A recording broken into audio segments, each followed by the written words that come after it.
All right, welcome to The Explainer. Today, we are diving into a pretty huge topic, a bold, new vision for what society could look like in the age of AI. We're also going to look at why so many people are pushing back against it, and how a completely different way of thinking about work might just redefine what it means to be free. Sometimes the biggest ideas start with just one word. In this case, it was a single tweet from Elon Musk: convergence. It sounds simple, but that one word hints at a fusion of technology so massive it could literally reshape our entire world. So what is this convergence he's talking about? Well, it's this incredibly ambitious plan to weave together three of his biggest companies, Tesla, SpaceX, and xAI, into one giant intelligent machine. We're talking about a civilization-scale AI that stretches from right here on the ground all the way up into orbit. Okay, so how does this actually work? Let's break it down into its three main parts. First up, you've got Tesla. And you have to stop thinking of it as just a car company. It's becoming a powerhouse at making the powerful AI chips that are the brains of this whole operation. Then there's SpaceX. They're building the body, the physical network of satellites, and the rockets to get them up there. And finally, you have xAI, which is creating the mind, the advanced AI like Grok, that's going to make this whole thing think. Now, you might be wondering, why go through all this trouble? Why build this thing in space? Well, it turns out it's actually a brilliant solution to a huge problem. Down here on Earth, AI is starting to hit a physical wall. The data centers it needs use a shocking amount of energy, and they get incredibly hot, which means you need these massive, expensive cooling systems. But in space, the physics just work better. You've got free 24/7 solar power and the best cooling system imaginable, the literal vacuum of space, which costs nothing. It's an incredibly elegant workaround. Now, you'd think an idea this big, this ambitious, would have everyone excited, right? Well, not exactly. In fact, it's getting some serious pushback. And surprisingly, it's coming from people you might not expect, people who are normally huge champions of free markets and individual liberty. It really boils down to this. For a lot of people, the dangers of AI feel immediate, they feel real, and they feel terrifyingly specific. But the supposed benefits, they feel kind of vague and maybe a little too good to be true. So when they do the math, the risk just seems way, way bigger than the reward. And we're not talking about small worries here. The fears are, well, they're dystopian. People are worried about everything from mass unemployment to living in a world of deep fakes where you can't believe anything you see or hear. But the biggest fear of all, that this kind of powerful AI could become the ultimate tool for government control, a perfect machine for total surveillance. So on one hand, the industry is promising us this amazing utopia, right? Cures for cancer, basically free education, everyone living to be 120. But on the other hand, what a lot of people are actually hearing is the recipe for a dystopia, a future where they don't have a job, they don't have a purpose, and they've lost their freedom to a system they can't possibly control. Okay, so that's the conflict. We've got this incredible tech, but also this very real fear. Is there a way to have both? Is there a path forward that doesn't end in that dystopian vision? Well, according to author Xiaoyang Lin, there just might be. And it involves completely rethinking how we work together.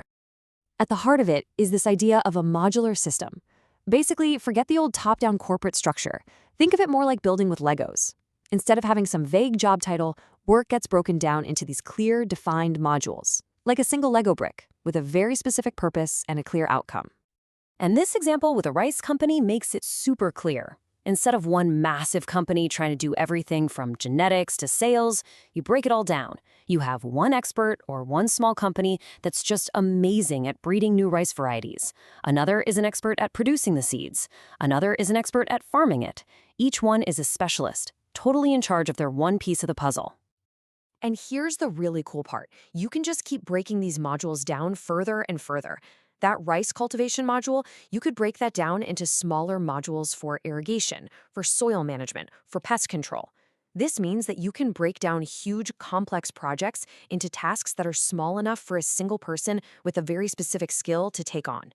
It allows people to turn what they're truly passionate about into their actual job. So this modular idea, it's more than just a better way to manage projects. It could be a real answer to those fears of control we talked about. The idea is that if you have a huge network of independent, responsible individuals, all working on their own piece, connected only by shared goals, you might create a kind of invisible hand that guides the whole system in a positive direction without any one person or group being in charge. And this quote from Xiaoyang Ling really gets to the heart of it. In this new world, you're not just an employee, you're an architect. You get an incredible amount of freedom to choose your work, to do what you're best at. But here's the deal. With that freedom comes a whole lot of responsibility. You are the architect of your module, and if your part fails, it affects the entire project. Now, Lin argues that this isn't some brand new, out-of-the-blue idea. It's actually the next logical step in this long historical journey toward more individual freedom. I mean, you can see it right here. It's been a slow march away from top-down control for centuries, from challenging the power of kings to empowering free markets. This, he's suggesting, is just the next stage of that evolution. Lin even has this great way of visualizing it, this U-shaped curve of how societies develop. We started on one side, in what he calls a power society, where a king or some central authority told everyone what to do. Then we went through this phase of intense individualism at the bottom of the U. And now, he argues, we're on our way back up the other side, toward what he calls a civilized society. It's still a community, but it's a voluntary one, built from the bottom up, by people who choose to work together on shared goals. Okay, so let's bring it all home. What does this all mean for you, for us, in this new world that's coming? Well, this whole modular idea really offers a different way to think about your role in it all. So to wrap it all up, we've got this massive tech convergence happening that's so big it's pushing us into space, that is sparking some very real, very legitimate fears about losing jobs and freedom.